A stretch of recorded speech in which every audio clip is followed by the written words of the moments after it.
Hello, Mr. President. This is to you, President Donald J. Trump, from Let Freedom Ring. Just a humble, um, regular person here in the United States, Marine Corps vet, and just something that I wanted to reach out to you.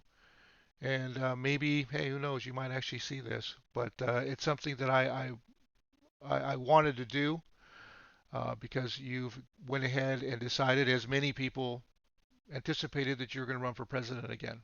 Now, I voted for you twice.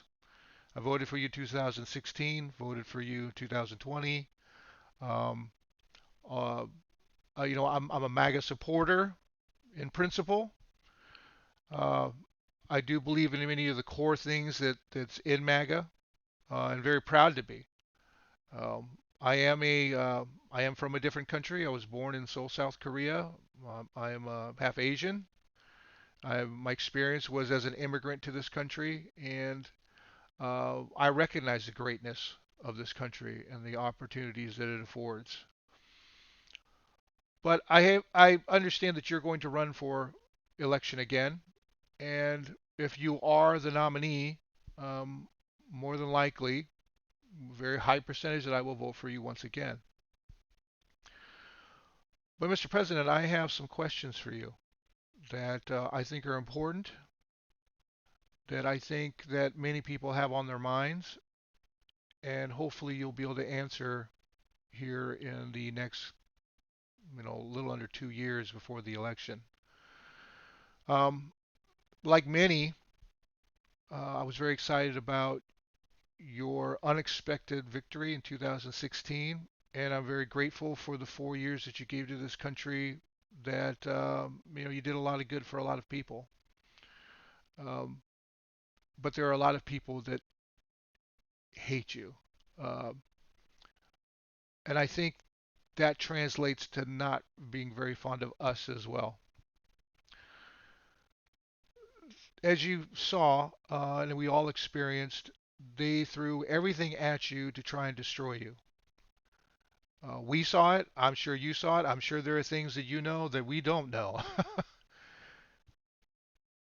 But now, it comes it comes to mind that I don't want to see that happening again because I think it overall it hurt our country. And I'm not saying that it was your fault, but my question to you, or one of my questions to you, Mr. President, is what is going to be different if you were reelected President of the United States? What concerns me is that several people um, that you brought, whether they were in your cabinet, that were in your administration, uh, left you and left the cause during your presidency. Um, I don't want to name them. You know who they are. Uh, but it seemed like there was a revolving door when it came to that, which is very concerning because it's very difficult to get an agenda done when you're having to replace different secretaries and different people all the time. Um, I don't know why that happened. I'm not, other than what's in the news, I'm not privy to what happened with you inside the White House. I'm sure it was a harrowing experience. I know that you've said in the past that you didn't realize how deep the swamp was. But what's going to be different this time? Who are you going to put around you that's going to come to a more favorable result this time? Because last time, I mean, no matter what you did, and I'm not saying, Mr. President, that it's all your fault, but it just seemed like a lot of chaos was going around, and it wasn't just the left-wing media saying it. It just appeared that there was a lot of chaos. Now I understand there was COVID, those things, I get that. But once again, these are people that you put around you that weren't favorable to your agenda. And these are people that you put around you that you trusted that, like I said, no longer support you.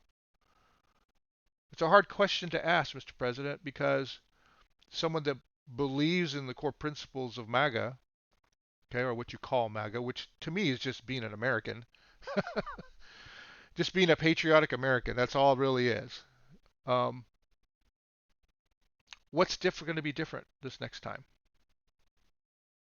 That's a question that I would like answered because, frankly, the Democrats aren't, and I'm sure as you know, the Democrats aren't going to, if you win, they're not just going to say, oh, well, he won, let's just go ahead and see what he does and hopefully everything works out. They're going to come at you twice as strong.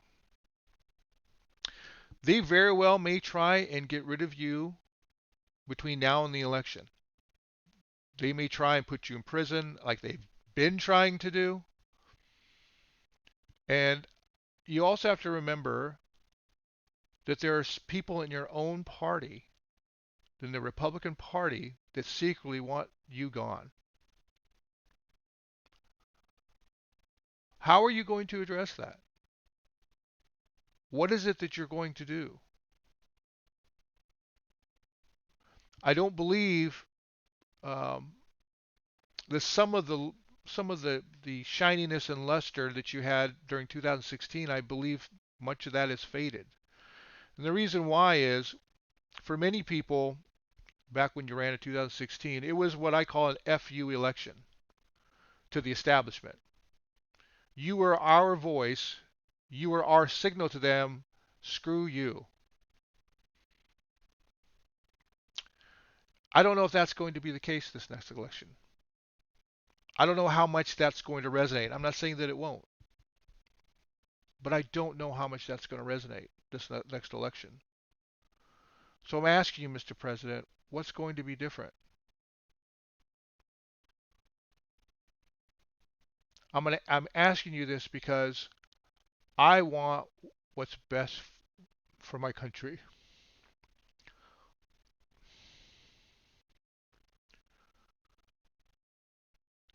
And if you feel the same way as I do, you see what's happening. Things like freedom of speech, which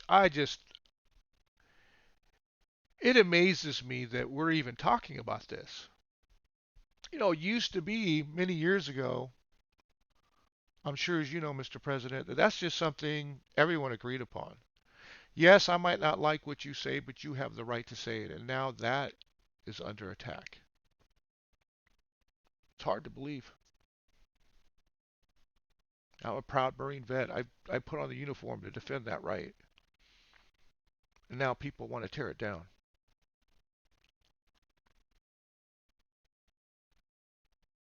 I never thought I would see that. And I'm afraid for our children, your grandchildren. My child's only 10 years old, and I'm afraid for his future. I'm afraid for this nation. So, Mr. President, I ask you, what's going to be different? That's the question that I have. Are you just going to run because you feel like many that you were cheated out of a second term? Is it just to spite your enemies? Which are all understandable, Mr. President. I get it. And many of your supporters, we all get it.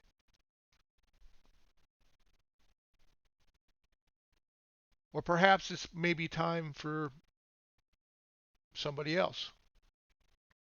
Somebody else that you can influence. Somebody else that you can assist in getting the agenda that the American people need and want.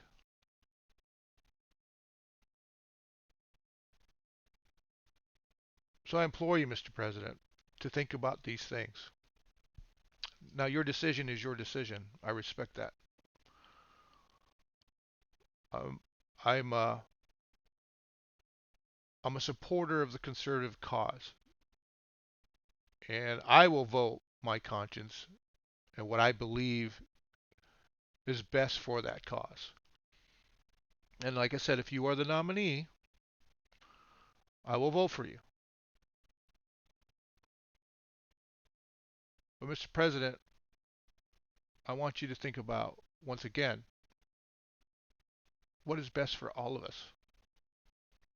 Now, if you have a plan, if you can answer these questions, which I hope you do, I hope you got a really good one. I want to hear it, and the American people need to know it because the climate has changed and what worked before may not work again. And I'm not sure that America can survive. The America we know, I'm not sure that America can survive another 4 to 8 years of a Democratic Party that will use anything, will use wokeness, will use anything, will use minorities, because that's exactly what it is, Mr. President, will use others, whatever instruments they can use to stay in power.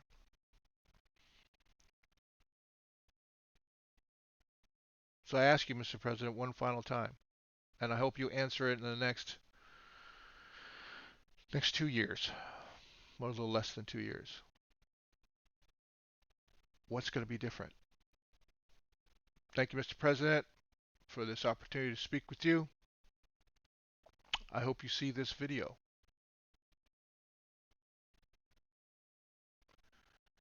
Anyway, sir, you have a good day. Wish you good health and luck in your future. Goodbye.